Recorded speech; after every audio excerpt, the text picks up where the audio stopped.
You'd be shocked how many women regret their husbands. That voice wasn't hers, but the one that answered was. I don't regret him. I just wouldn't pick him again. My hand froze on the doorframe. Not slammed in a dramatic movie way. Just stopped. Still, like I'd walked in on a sacred ritual I wasn't supposed to witness. Except the sacred thing being gutted was me. She didn't know I was home early. They thought I was still out picking up groceries. I wasn't supposed to hear anything. But my car was acting up, so I turned around halfway. Thought I'd surprise her. What a joke. I didn't move. I stood there in my own hallway, not breathing, staring at the coat rack we bought from that awful flea market trip where we got food poisoning and laughed about it for weeks. I remember her hand in mine, how she joked it was the rack that almost killed us. Now I stared at it like it was mocking me. The living room light was on. They were drinking something. I could smell the peach wine she only brings out when she wants to feel young. Her friend, Rena, chuckled and asked, "So what's stopping you?" She paused for a second. I could feel it, that hesitation. Like maybe she'd defend me. Say I was kind, or loyal, or that I tried. Instead, she said this. Honestly, it's convenience. He's safe. Predictable. Boring, sure, but he doesn't ask much. He barely notices anymore. My ears rang. Not loudly. It was like a low-grade hum inside my skull. I could feel my pulse in my teeth. She thought I didn't notice? I noticed when she stopped locking the door at night because she didn't care whether I came home. I noticed when she started dressing nicer for errands than she ever did for me.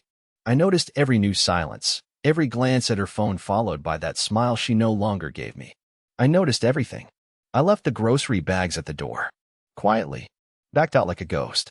I didn't slam the door. Didn't break a plate or flip a table like some dramatic fool. I didn't even cry until I was 4 blocks away with the windows down so the wind could carry the sound somewhere she'd never hear it. She said she wouldn't choose me again. So I didn't give her the chance. And the part that haunts me? She never even realized I was there. But I was. And now I'm gone. I didn't go far that night. There's something pathetic about sitting alone in your own car, parked 2 blocks from your own house, trying to convince yourself that maybe you misheard, that maybe you imagined it. But memory doesn't offer mercy when the voice is hers, and the words were carved too deep.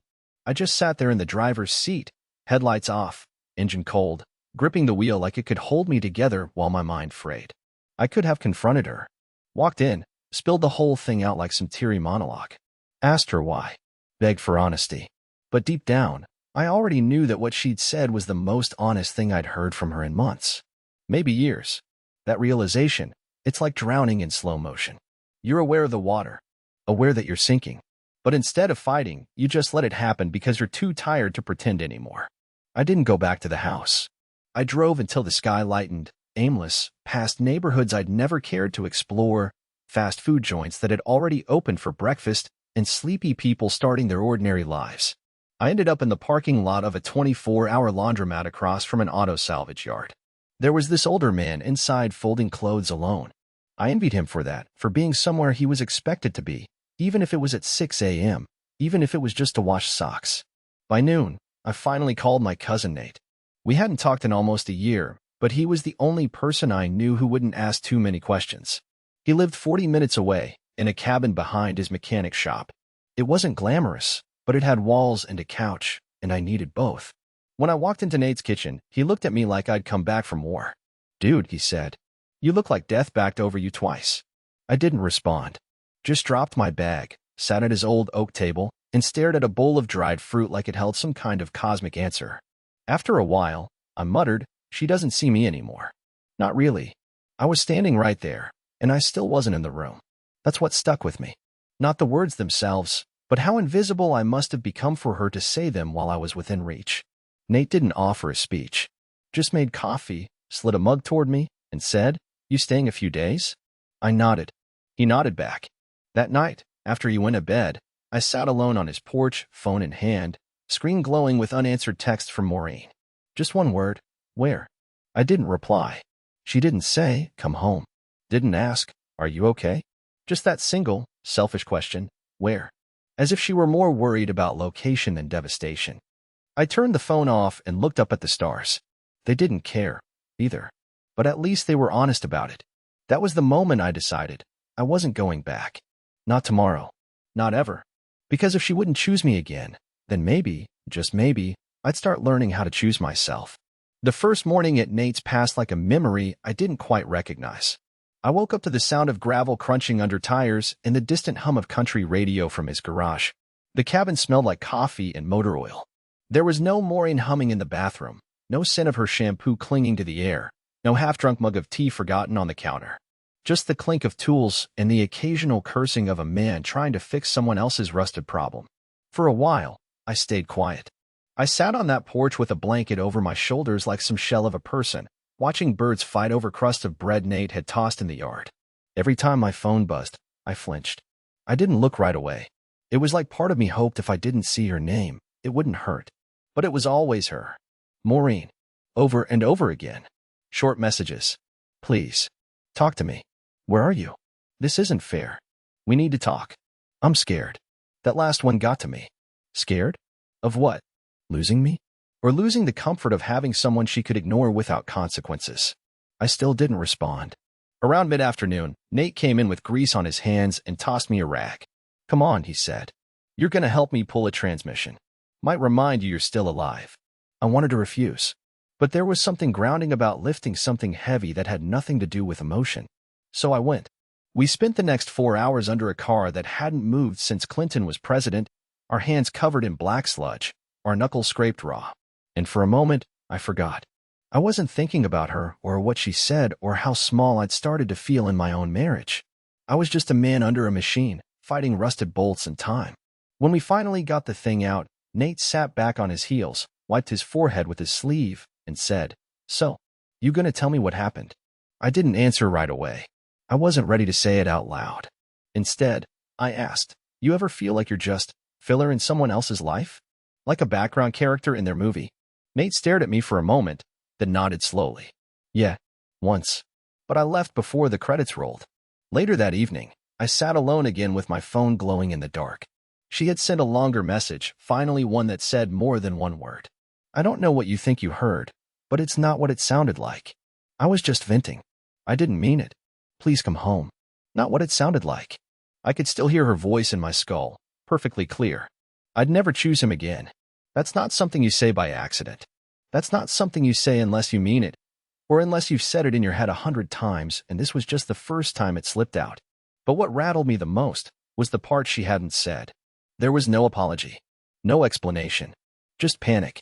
Like a child caught stealing who wasn't sorry about the theft, only sorry about being seen. That's when I started thinking about the pattern. The locked phone, the sudden change in how she dressed when she went out, the smile she gave her screen when she thought I wasn't looking, the shift in her sleep schedule, the way she stopped asking me about my day and started giving short, distracted nods while scrolling. I'd ignored all of it, because I didn't want to be the jealous husband. I didn't want to pry or accuse or confront. But now I had to know. I sent a message to my old friend Glenn. He used to work in IT for a private firm that handled security for divorce attorneys. We hadn't spoken in years, but I knew if anyone could help dig, it was him. All I need, I typed, is to know if I was really that invisible, or if she just wanted me to be. I didn't sleep that night either. But this time, it wasn't grief keeping me awake.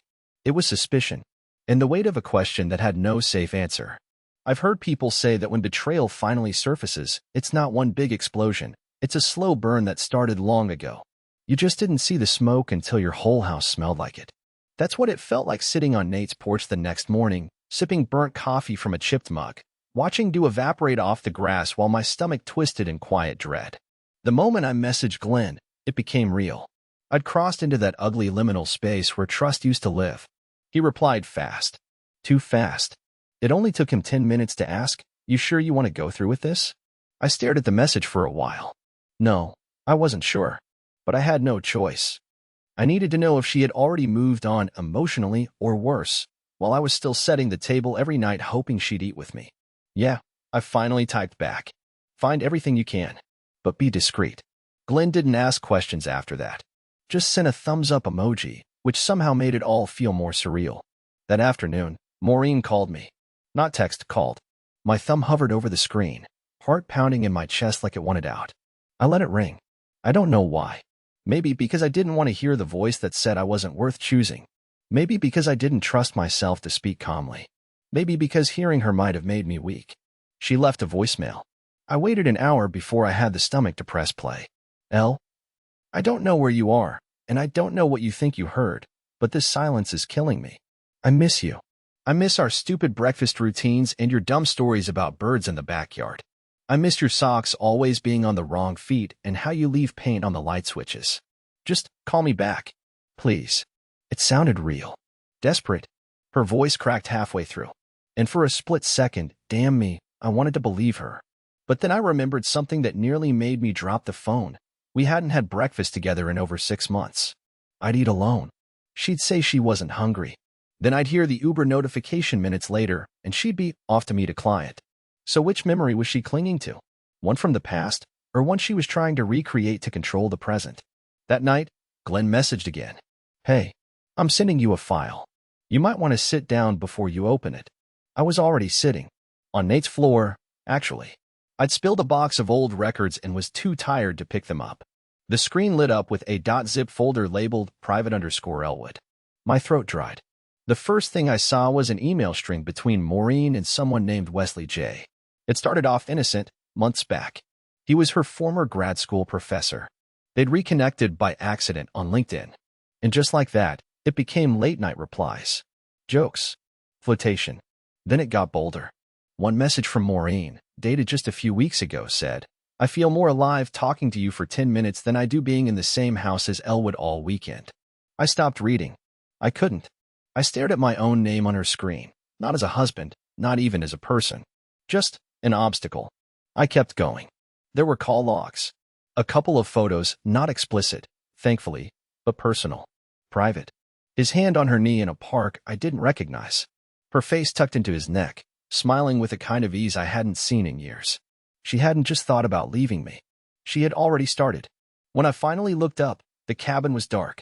Nate had gone to bed. The wind outside had picked up, and it rattled the porch screen like something was trying to claw its way in. I felt hollow. Not angry. Not even betrayed. Just erased. That's the part no one tells you about betrayal. It's not always loud. Sometimes it's quiet and surgical. Sometimes it's done with such cold elegance that you wonder if they ever saw you as real in the first place. I left my phone on the table, went outside barefoot, and just stood in the dirt for a while. I didn't know what came next. But I knew one thing for sure now. She didn't forget to choose me. She had chosen someone else. And I was finally ready to stop pretending I was still in the running.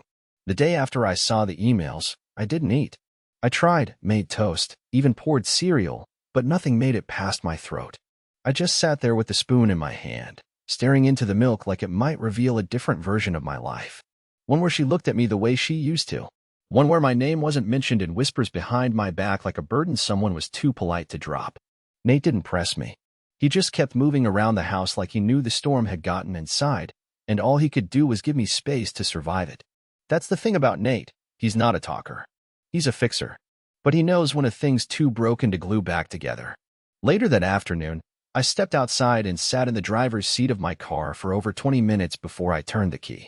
I didn't have a plan, but there was this ache in my chest that told me I had to go somewhere, anywhere, just not back to where I was. Not emotionally. Not geographically. I started driving without any clear direction, the kind of driving you do when your soul is pacing. Eventually, I found myself in front of our old high school. Maureen and I met there. Not in some movie scene kind of way, we weren't high school sweethearts. She was 2 grades ahead of me and never looked twice at the lanky kid who doodled in his notebooks and forgot his locker combination. But years later, we ran into each other at a friend's engagement party, and she remembered my name. Said I still looked like someone who forgot things. We laughed. She asked if I wanted to get coffee sometime. I never expected that moment to matter. I definitely didn't expect it to end up defining the next decade of my life. And now, here I was, parked on the same street, staring at the same brick walls, wondering how many other things I'd failed to notice. The lies hadn't started with Wesley. They started long before small things she never corrected. Moments where she chose silence instead of truth, detachment instead of honesty. Like the time she lied about being at her mother's place for the weekend, and I found out from her sister that their mom had been out of town. I'd let it slide. She said it was a misunderstanding. I believed her. That was years ago. But it hadn't been a misunderstanding. It had been practice. I checked my phone. Glenn had sent one last update.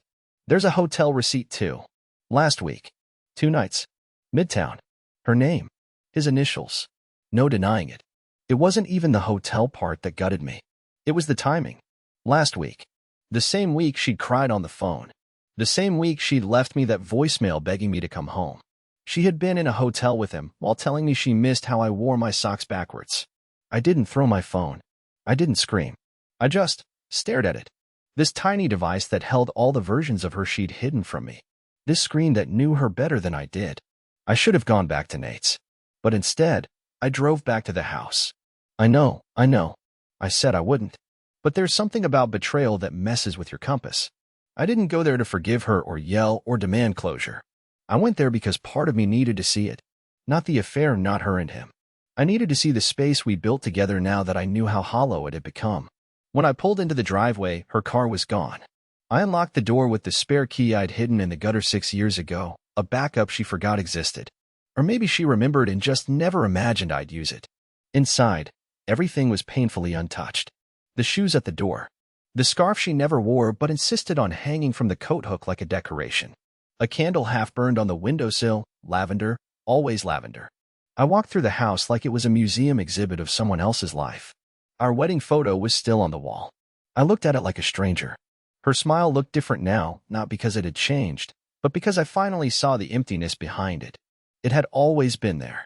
I'd just been too blinded by the need to believe in us to recognize it. On her desk in the bedroom, her journal sat half open. I never snooped. Ever.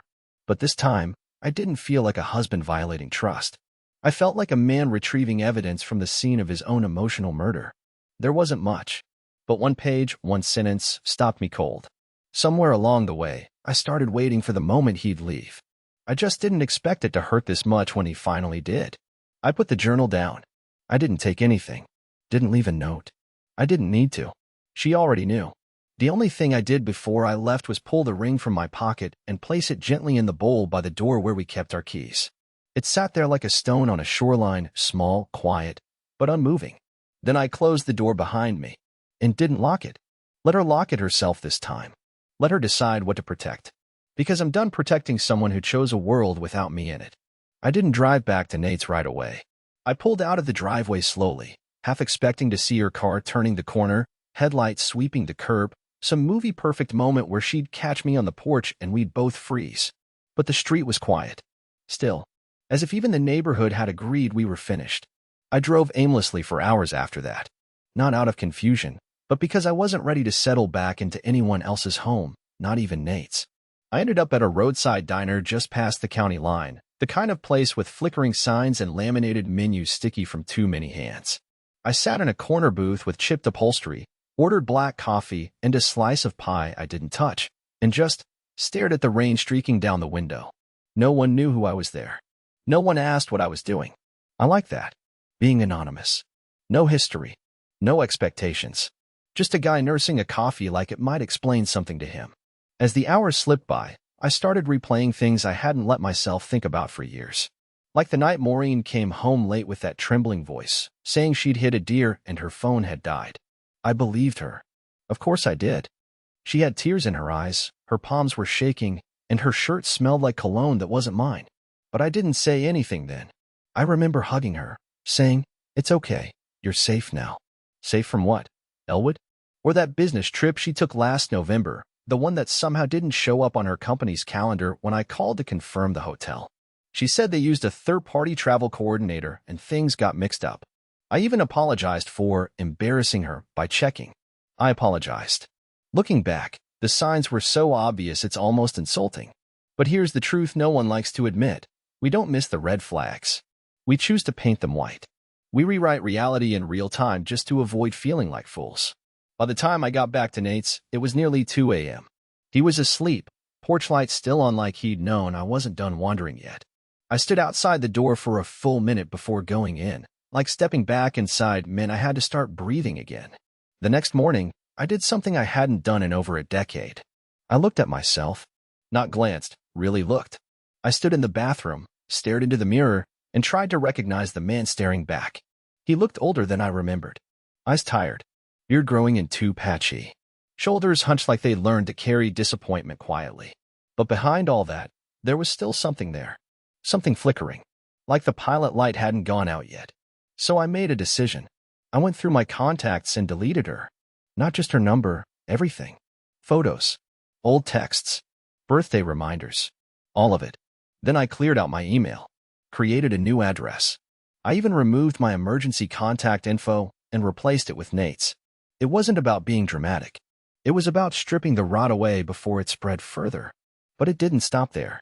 I booked a consultation with a therapist. I've never been that guy, never thought I needed it. But I realized I'd spent years being the man who internalized everything, smiled through disappointment, swallowed anger like pills. I'd become the man who could be erased in real time and not notice until he was gone. The session was scheduled for the next Thursday. It felt strange to look forward to something like that, but I did.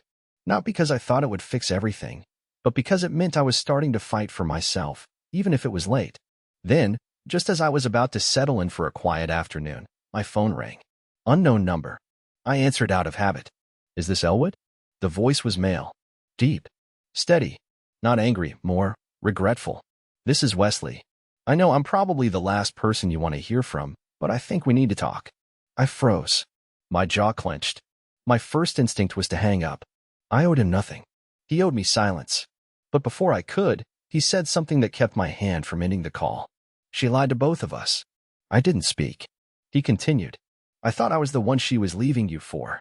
But it turns out, I wasn't even the only one. The air left my lungs. I walked outside, phone pressed to my ear, the late sunlight spilling gold onto the grass like the universe was mocking me. Meet me, he said. I have proof. And I think you deserve to see it.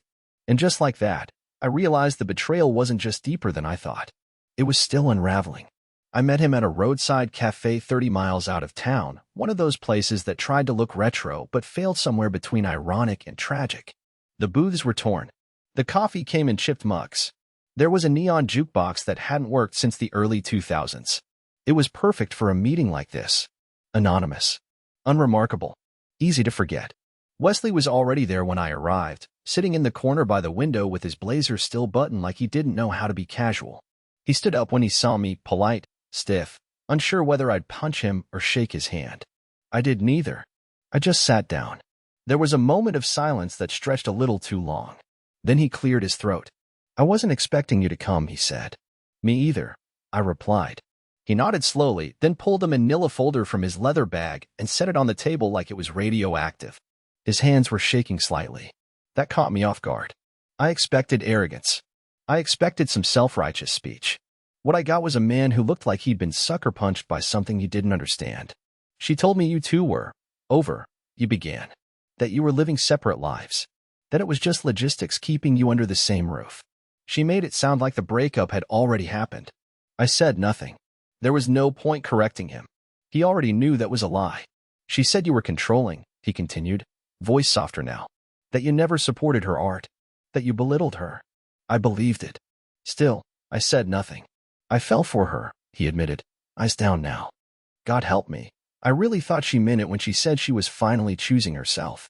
That I was part of her awakening. I let out a bitter laugh, the kind that tastes like metal in your mouth. She told me I was invisible. Turns out I was more like scenery. He pushed the folder toward me. There's more. Emails. Screenshots. Recordings. She wasn't just with me, Elwood. I wasn't special. I was just next. I hesitated, then opened it. Inside were printed screenshots from 3 different messaging apps. Different usernames. Different men. Some names I recognized, mutual friends, acquaintances from community events. Others I didn't. One thread dated back 2 years. 2 years. In one, she wrote, "He's so easy to manipulate. It's sad. I say I'm tired, and he leaves me alone for days. Like training a dog."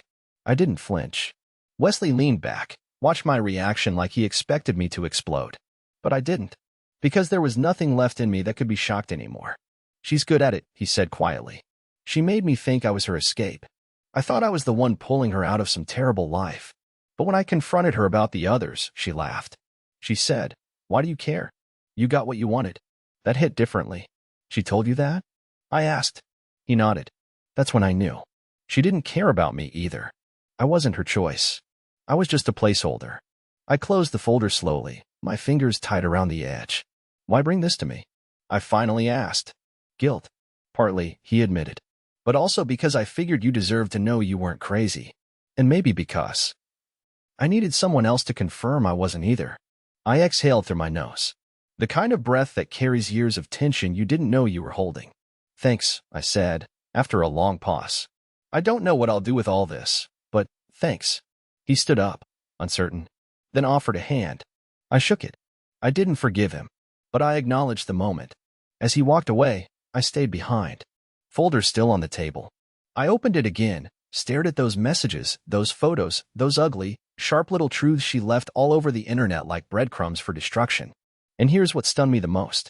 I wasn't angry. I wasn't heartbroken. I felt relief.